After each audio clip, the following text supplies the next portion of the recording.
Over the last few months, I've covered bike parking at cafes all around Perth and Fremantle. And the reason I did that was to showcase that bike parking is just quite normal and it's generally quite conveniently located, it's quite secure, and it's good. And the food's good and the coffee's good, and as a result, lots and lots of people make use of it on, gophers and e-bikes and e-scooters and stuff. And I happened to be going past this old library in Manning the other day, and I noticed that they also had good, secure, convenient bike parking right out the front. Now, this library was built in 1964 and it closed in 2017, and they opened up a flash new facility down the road.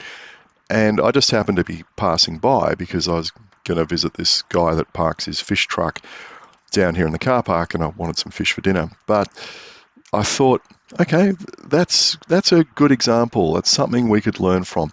You look at Concord Library, how many millions of dollars were spent on that library and community facility, and yet the bike parking, instead of being in a nice, convenient, secure location out the front where people can actually see it and prevent theft of bicycles by being observed, it's shunted around the side where theft is encouraged.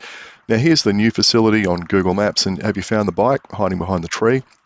Yes, they've chained it up to the handrail because it seems the architects and planners for the new facility didn't have the brains and common sense of the architects of 60 years ago to put nice, secure, convenient bike parking where people can use it, where they can access it. I mean, look how close this is to the front door. Okay, look, it's not undercover, and if it rains, your bike's going to get wet and all that kind of thing, but presumably librarians sitting in there behind the doors would be able to look out there and see if someone's trying to steal your bike. I mean, that's the whole idea of putting it in an easily observable place, that it discourages theft, because what thieves want is bike parking that's out of the way, secluded, dark, with absolutely zero observation by anyone. And that's why when you see bike parking at cafes, it has no direct line of sight, people just don't use it. They'd rather go and lean their bike up somewhere where they can observe it, drink their coffee, jump on the bike and go, because there'd be nothing worse than finishing your coffee, coming out and finding your bike's been stolen.